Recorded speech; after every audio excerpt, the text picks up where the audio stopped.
चलिए, आज का जो हमारा प्रश्न है या टॉपिक है वो है हिंदी भाषा का उद्भव और विकास।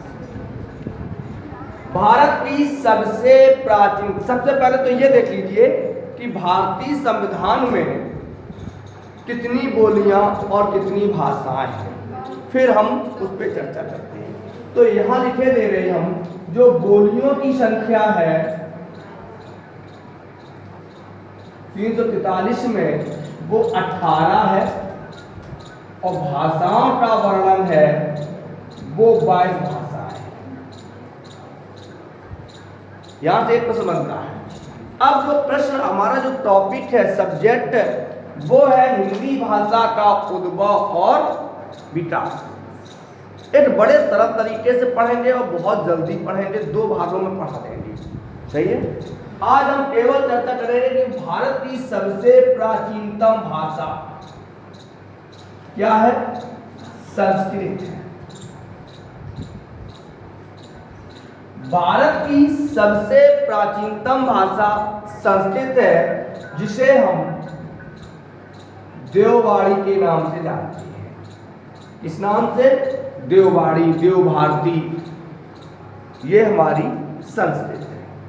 तो संस्कृत भारत की सबसे प्राचीनतम भाषा है और संस्कृत को देव भाषा भी कहा जाता है। देववाणी या देव भाषा मतलब देव। संस्कृत को हम मूल भाषा के अंतर्गत रखते हैं। किसके अंतर्गत रखते हैं? मूल भाषा। एक मिनट समझ लेते हैं मूल भाषा क्या है, इस पे थोड़ी सी चर्चा, जरा इतनी सी। मूल भाषा, जिस भाषा की उत्पत्ति का पता न चले वो मूल भाषा है। जैसे हम कहें कि हिंदी किससे उत्पन्न हुई, आप कहोगे संस्कृत से, सही है। और हम कहें कि संस्कृत किससे उत्पन्न हुई, तो आप बता नहीं सकते। जैसे हम कहें कि प्राकृत किसका विकसित रूप है, आप कहोगे पाली। पाली किसका, पाली से प्राकृत है, संस्कृत से पाली। लेकिन संस्कृत तो जिस भाषा की उत्पत्ति का पता ना चले उसे हम मूल भाषा कहते हैं। अब आगे बढ़ते। भारत की सबसे प्राचीनतम भाषा संस्कृत। इसमें हम कोई समय नहीं डालते। समय इसलिए नहीं डाल रहे कि केवल हमें पहले बोलियां बताना है, फिर एक बार भाषा को हम उस तरीके से पढ़ाएंगे एकदम बढ़िया विस्तार से, और समय पूछा भी बहुत कम है। तो संस्कृत के 2 रूप हुआ करते थे प्राचीन भारत में। कितने रूप हुआ करते थे? 2। पहला था वैदिक संस्कृत, दूसरा था लौकिक संस्कृत। एक वैदिक संस्कृत, दूसरा लौकिक। वैदिक में कौन सा प्रत्यय है? इट प्रत्यय है। शब्द हो जाएगा वेद धन इट, वेद धन इट, लोट धन इट। लोट माने संसार।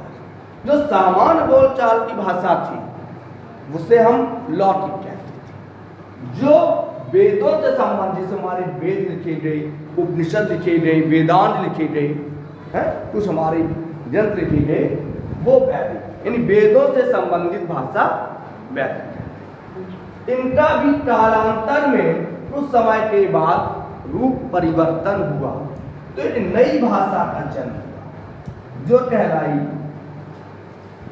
पाली भाषा। प्रश्न आता है कि पाली किस भाषा से विकसित हुई, तो संस्कृत भाषा से। पाली भाषा से प्रश्न बनता है कि भारत की प्रथम देश भाषा कौन सी है? पाली। भारत की प्रथम देश भाषा कौन सी है? पाली। तो पाली जो भाषा है, अब यहां पर देखिए पाली भाषा से कुछ प्रश्न बनते। अशोक के शिलालेख किस भाषा में? पाली। महात्मा बुद्ध ने अपने उपदेश किस भाषा में दिए? पाली भाषा में। महात्मा बुद्ध ने, गौतम बुद्ध ने अपने जो बौद्ध धर्म के 3 ग्रंथ हैं, सुत्त पिटक, विनय पिटक और हाँ, तो वो किस भाषा में है? पाली भाषा। तो भारत की प्रथम देश भाषा या जन भाषा कौन सी है? पाली है। भारत की प्रथम देश भाषा या जन भाषा कौन सी भाषा है? पाली भाषा है। अब आगे बढ़ते हैं। कुछ समय के बाद पाली भाषा से भी एक रूप विकसित हुआ जो कहलाया प्राकृत। कौन सा? तो ये ध्यान रखना, ये बौद्धों की भाषा है और ये जैनियों की भाषा है, जैन धर्म से संबंधित। तो प्राकृत, प्राकृत किसे कहते हैं? यानी प्राकृत इसका विकसित रूप है, पाली भाषा का जो विकसित रूप है वो प्राकृत, यानी पाली से प्राकृत का जन्म किससे हुआ? अब जैसे हम प्राकृत पे आते हैं तो वहां से एक भाषा और कुछ समय के बाद विकसित हुई जिसे हम बोलते हैं अपभ्रंश। अपभ्रंश भाषा। कौन सी? अपभ्रंश भाषा। अच्छा, अपभ्रंश अब ये मैं तो करवा लूं।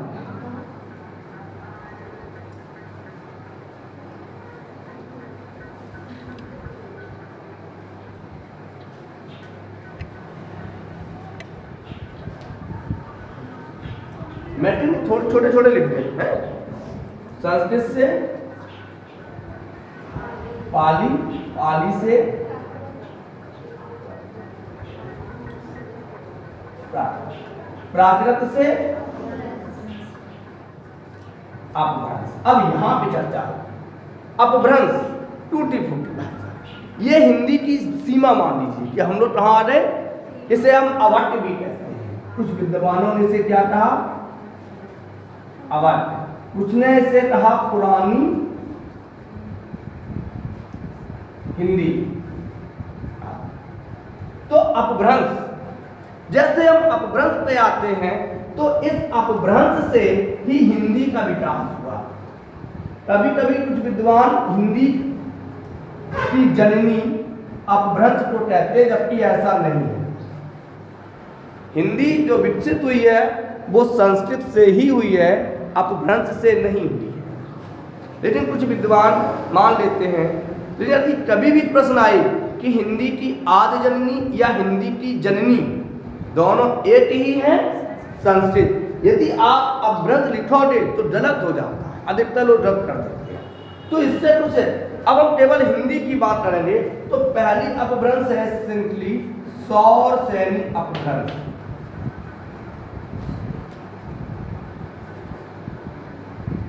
सौर सैनी अपभ्रंश। दूसरी निकली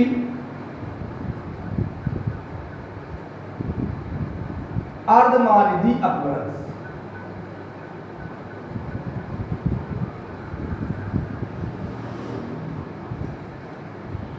तीसरी निकली मारिधी अपभ्रंश।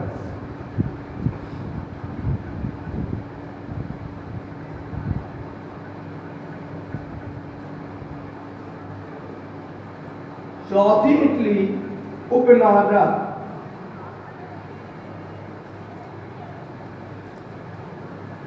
और पांचवी निकली तद खस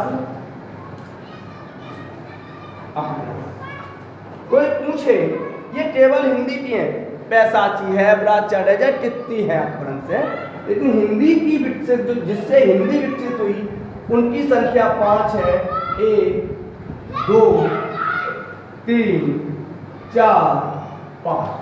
कभी कभी पूछ लेते हैं कि हिंदी की कितनी उपभाषाएं हैं, तो 5। हिंदी की उपभाषाएं कितनी हैं?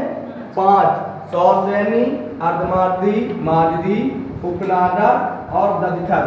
अभी हमने जो बोलियों की संख्या दी थी वो कितनी दी थी?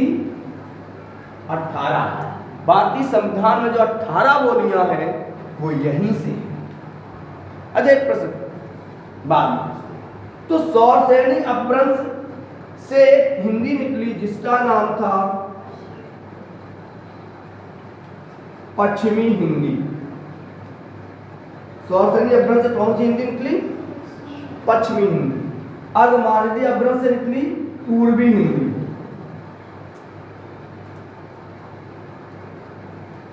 मागधी से निकली बिहारी हिंदी। उपनागर से निकली राजस्थानी हिंदी और दधिठस से निकली पहाड़ी हिंदी।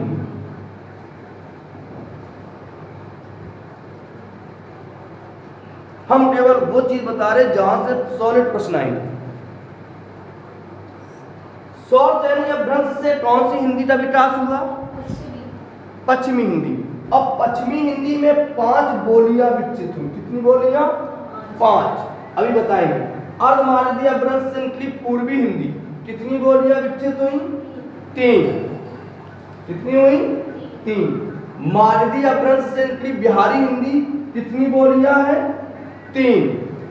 राजस्थान उपनागर की राजस्थानी हिंदी। कितनी बोलियां विकसित हुई? 4। और दधिठस से निकली पहाड़ी हिंदी। कितनी बोलियां विकसित हुई? 3। जोड़ो 5 3 8 3 11 4 15 3। भारतीय संविधान कितनी बोलियां हैं? 18 बोलियां।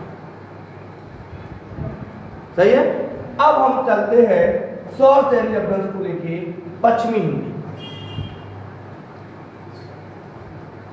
ये मिट दे या मैट दे? चाप कर दें, ना मिटे ना मैटे। चलो साथ। तो ये समझ में आया? कोई भी हिंदी से कितनी बोलियां विकसित हुई? बिहारी हिंदी से। बिहारी हिंदी किससे विकसित हुई? अर्धमागधी अपभ्रंश से कौन सी हिंदी विकसित हुई? सौर श्रेणी अपभ्रंश से पश्चिमी। चलिए, तो आज बात करते हैं, ये सब साफ आज बात करते हैं हम लोग सौर श्रेणी अपभ्रंश।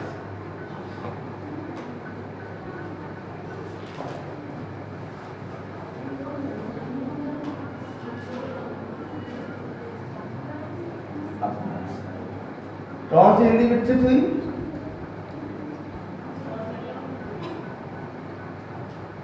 पश्चिमी हिंदी। और पश्चिमी हिंदी से निकलने वाली बोलियों की संख्या, इससे कितनी बोलियां विकसित हुई? 5।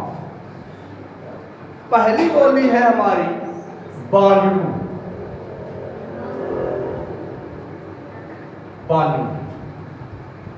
जिसे वर्तमान में हम नाम पहली बोली है बांडू बोली, जिसे वर्तमान में कहते हैं हरियाणवी बोली। ये प्रश्न आते हैं कि हरियाणवी बोली का पहले किस बोली के नाम थे, या बांडू बोली क्या कहते हैं? हरियाणवी बोली। कौन सी? हरियाणवी, जिसका नाम है बांडू। क्षेत्र इसका अगर देखे जाए तो हमारे हरियाणा और पंजाब, हरियाणा और पंजाब का कुछ भाग, हरियाणा और पंजाब का कुछ भाग, जैसे पंजाब का पटियाला जिला है, अंबाला जिला है, अंबाला है, और जैसे ये तुम्हारे मानेसर है, ये सब हरियाणा में, हरियाणवी में। ये हरियाणा पूरा हरियाणा। अच्छा, बांडू इसको क्यों कहते हैं? पहले हरियाणा जो राज्य था चरागाह हुआ करता था, जिसमें बानर नाम की घास हुआ करती, और वहां पर जो चरवाहे लोग हुआ करते थे, जब वो भाषा आपस में बोलती थी तो वो बांझरू कही जाती थी। जैसे हम लोगों के यहाँ कभी कभी भेड़ चराने वाले लोग आते हैं, जब वो आपस में अपना बात करते हैं तो हम लोगों को समझ में नहीं आती है, तो हम लोग कह देते हैं पछैया बोल रही है, सही है। तो बांझरू, अब बांझरू में दो चीजें हैं, बांझरू में दो चीजें हैं। एक तो सबसे पहले बांझरू में लोट साहित्य मिलता है। क्या मिलता है? लोट साहित्य। लोट साहित्य का मतलब भाई जय हो भाई चाहे। लोट साहित्य का मतलब होता है कि जो देसी भाषा होती है, यानी लोट गीत मिलेंगे वहां की है, साहित्य लिखा हुआ बहुत कम मिलता है। अब लिखा जाने लगा साहित्य, लेकिन प्राचीन समय में बांझरू में केवल लोक साहित्य था। कोई ऐसा कवि नहीं था जिसे हम हरियाणा के नाम से जान सकते हैं। अब तो बहुत कवि हैं, हास्य कवि होते तमाम आप सुनते रहते हो, लेकिन पहले नहीं हुआ करते थे। तो इसमें लोक साहित्य लिखा गया। आगे बढ़ते हैं, जो बहुत मोस्ट है बोली है, जहां से एक प्रश्न का बनना अत्यंत महत्वपूर्ण है, वो है हमारी टॉरवी। दूसरे नंबर पे आती है टॉरवी बोली, जिसे वर्तमान में हम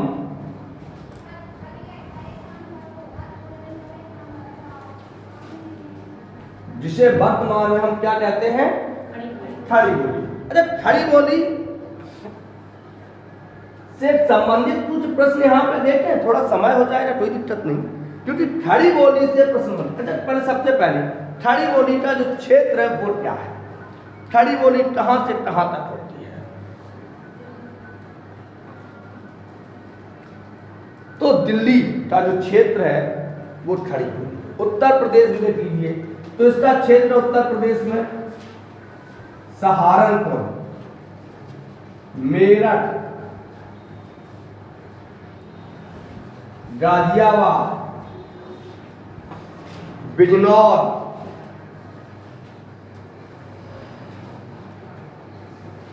ये किसका क्षेत्र है? खड़ी बोली। मुजफ्फरनगर,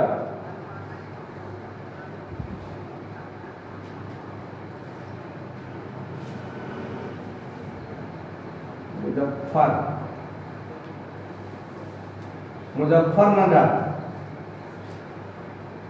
दिल्ली पूरा है खड़ी बोली। तो ये इसका क्षेत्र है। तो पूछा कि गाजियाबाद में कौन सी बोली बोली जाती है? खड़ी बोली। और खड़ी बोली में साहित्य और लोक साहित्य दोनों मिलता है। चलो इस पे चर्चा करते हैं।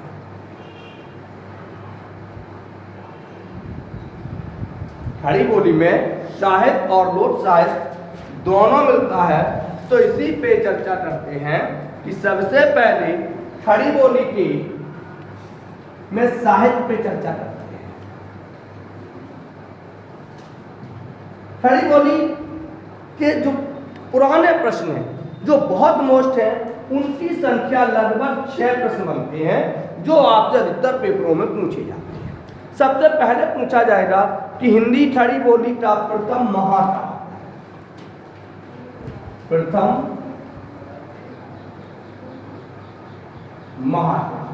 कौन सा होगा भैया? प्रिय प्रभास। खड़ी बोली का प्रथम महाकाव्य। दूसरा पूछा जाएगा खड़ी बोली का हिंदी खड़ी बोली का प्रथम उपन्यास कौन सा होगा? एक मिनट समय दे दीजिए हमें। गोरा बादल की कथा।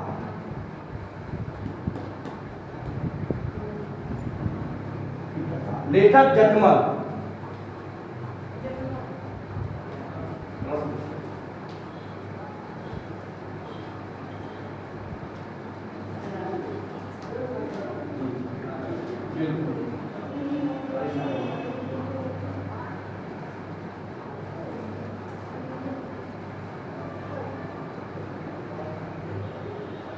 तो साहित्य में दो प्रश्न लिखे। खड़ी बोली में लिखी पहली कहानी पूछी जाती है इंदुमती। लेखक कौन? किशोरीलाल गोस्वामी। किशोरीलाल गोस्वामी। कितने प्रश्न हो गए? 3। कितने प्रश्न बचे अभी? 4। ठड़ी बोली मिठी रही प्रथम कविता झरना जयशंकर प्रसाद की। आगे देख लेते हैं। ठड़ी बोली, हिंदी ठड़ी बोली का प्रथम प्रयोगकर्ता, हिंदी ठड़ी बोली का प्रथम प्रयोगकर्ता अमीर खुसरो। ठड़ी बोली का प्रथम प्रयोगकर्ता कौन है? हिंदी का, हिंदी शब्द का तो अमीर खुसरो। हाँ, ठड़ी बोली में लिखी गई प्रथम रचना, खड़ी बोली की प्रथम रचना बता सकता है कोई? चंद छंद वर्णन की महिमा। चंद छंद वर्णन की महिमा। लेखक कवि डंग। कवि डंग कहाँ के थे? सौभाग्यशाली हैं कि अपने क्षेत्र के थे, जिला इटावा की। हाँ, आज भी इटावा पे जब रामलीला रोड पे जाइए तो वहाँ डंडू टीला है, आज भी है तो पूरी टालवानी बसी है। एक आपने नाम सुना होगा ठठा बाबा, सुना है? ये भरतना तहसील के, इटावा की भरतना तहसील के डिप्टी कलेक्टर थे। कहानी के असर से तहसीलदार डिप्टी कलेक्टरी छोड़ के बाबा बन गए थे, कहानी के असर से। तो 6 प्रश्न हो गए होंगे। आगे बढ़ते हैं। तो इसमें और लोक साहित्य तो पाई जाता है, जिसमें साहित्य पाया जाएगा उसमें लोक साहित्य तो पाई जाएगा। तो हिंदी साहित्य और लोक साहित्य टॉर्बी किस नाम से? हाँ, एक प्रश्न और यहाँ आता है, कौन सा आएगा कि हिंदी में मानक हिंदी मानक हिंदी का विकास किस बोली से हुआ? तो ठड़ी बोली से हुआ। मानक हिंदी का विकास किस बोली से हुआ? ठड़ी बोली से। अब आता है हमारी तीसरी बोली जिसको कहते हैं हम ब्रज भाषा। ब्रज भाषा। अच्छा, ब्रज शब्द का अर्थ क्या है? ब्रज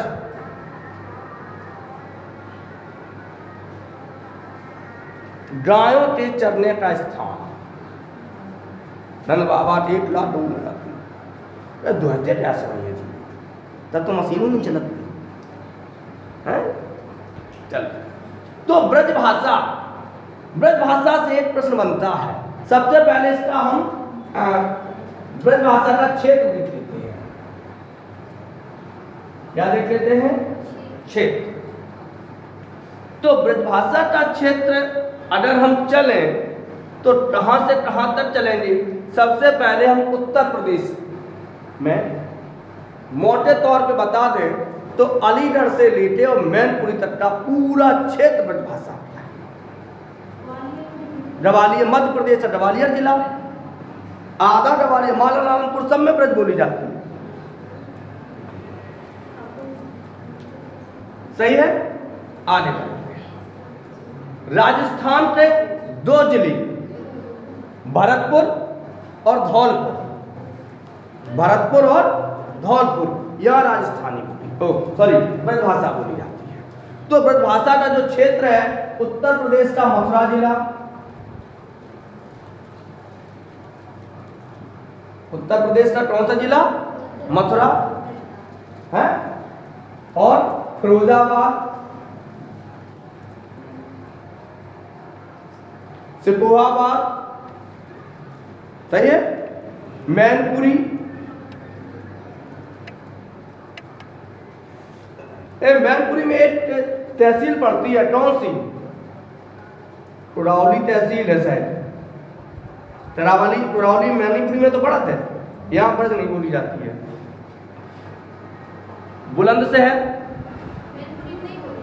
मैनपुरी में बोली जाती, कुराउली जो तहसील है जहाँ में ब्रज नहीं बोली जाती, जहाँ में टन्नौजी में आ जाती।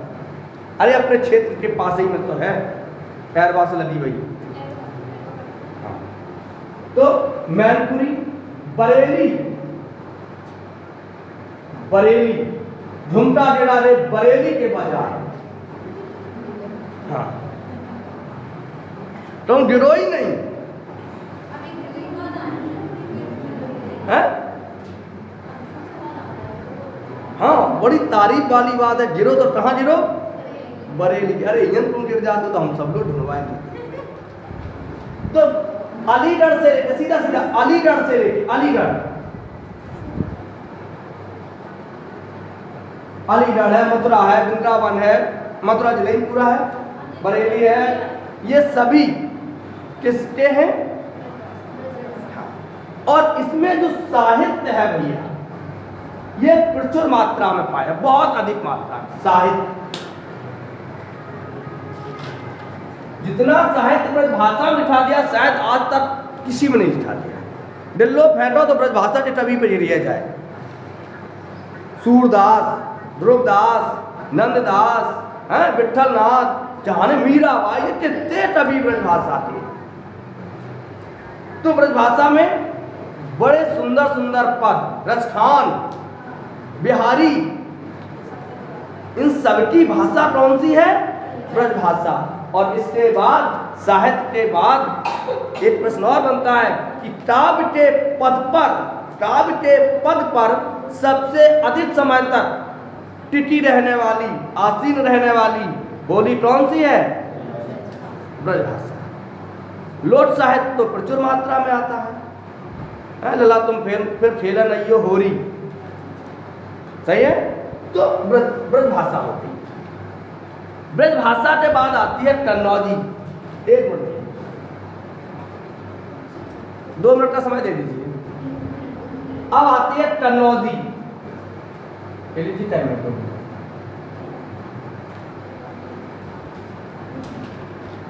कन्नौजी, कन्नौज से संबंधित कन्नौजी बोली जो है वो उसका पहले क्षेत्र देख लेते हैं। इसमें क्षेत्र में है जो हमारा क्षेत्र है इटावा, औरैया, कानपुर देहात,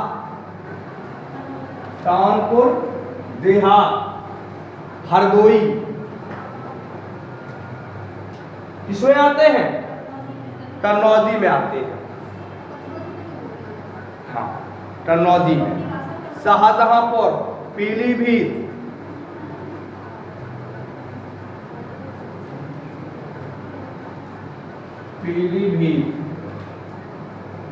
शाहजहांपुर, ये कहाँ पड़ा शाहजहांपुर?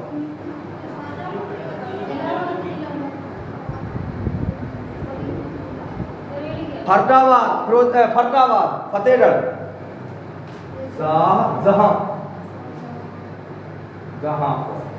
फरकाबाद। अब इसमें सबसे पहले लोट साहित्य क्या पाया जाता है? लोट साहित्य।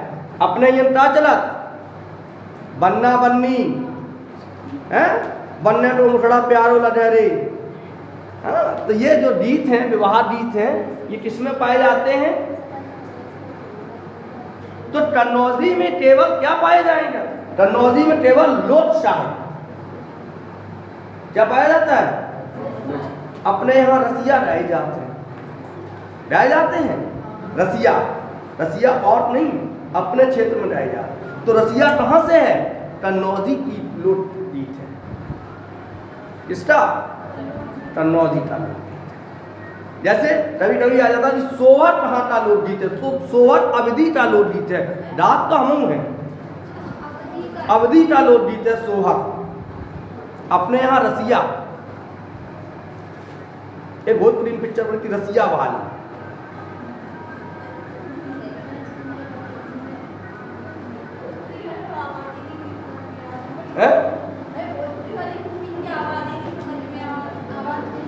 मैं पूरी भोजपुरी में हम पूरी समझते हैं। कन्नौजी के बाद आती है बुंदेली।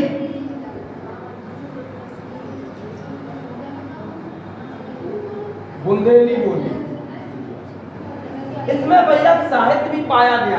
बुंदेली का जो पूरा क्षेत्र है बुंदेलखंड, जिसमें आपके जो है वो झांसी है, उरई है, महोबा है, जालौन है, हमीरपुर है, उत्तर प्रदेश में हो रही, फिर ओरछा है, पन्ना है, टीकमगढ़ है, दमोह है, दतिया है, बालाघाट है, नरसिंहपुर है। ये पूरा बुंदेलखंड, सीधा कहते हैं बुंदेलखंड, संपूर्ण बुंदेलखंड। उत्तर प्रदेश से 8-10 जिले हैं, 8-10 जिले मध्य प्रदेश के हैं। जैसे दतिया में कौन सी है, बस ठीक है, बिल्कुल सही आप पहचाने। तो बुंदेलखंड की भाषा बुंदेली, इसमें दोनों चीज पाई जाती है, साहित्य भी पाया जाता है और लोक साहित्य भी पाया जाता है। अब 1 मिनट का टाइम दीजिए। लोक साहित्य अधिक है, साहित्य में केवल 2 कवि ऐसे हैं जिनका नाम है, एक है ईसुरी और दूसरे हैं याज्ञनिक। क्योंकि आला जो है, आला खंड, जो आला छंद भी है, आला खंड भी है, तो जो आला छंद है वो भी, जिसमें जो वीर छंद से बोलते हैं, वो बुंदेली में ही है। तो भाई कभी तो है कोई ना कोई, तो याज्ञनिक और ईसुरी में साहित्य पाया जाता है, शेष क्या होता है, लोक साहित्य पाया जाता है। बुंदेली बोली का हम एक बहुत अच्छा नमूना आपको उदाहरण दे दें। एक बिटिया के ब्याह वाले आए, लड़का के ब्याह वाले आए, बुंदेलखंड में अपने यहाँ ईंट बोली जा, मन डुम्मा बोलो जा, हाँ मन भट्टा नहीं बोले जा, डुम्मा फैक्ट्री, डुम्मा फैक्ट्री। तो बेचारे आए, लड़का टाइप काम करते हैं, डुम्मा फैक्ट्री, बढ़िया पैसा वाले लोग पत्थर दो भाई, शादी हो गई। कछु दिन बाद बिटिया कही हमें आप फैक्ट्री घुमा दो। तुम फैक्ट्री ना चलो, बोले नहीं फैक्ट्री घूमन चले, चलो डुबा ले भट्टा पे, रोवा डागी परी उन्होंने भट्टा पे, उन्हें झूठ नहीं बोले, डुम्मा फैक्ट्री। तो चलो बुंदेली में क्या पाया जाता है, लोक साहित्य। तो आज हम लोगों ने पश्चिमी हिंदी की कितनी बोलियां पढ़ी, 5। कल हम लोग पढ़ेंगे पूर्वी हिंदी और बिहारी हिंदी, तीनों। आज तक यही, कल फिर मिलते हैं, तब तक के लिए राधे राधे, जय श्री राधे।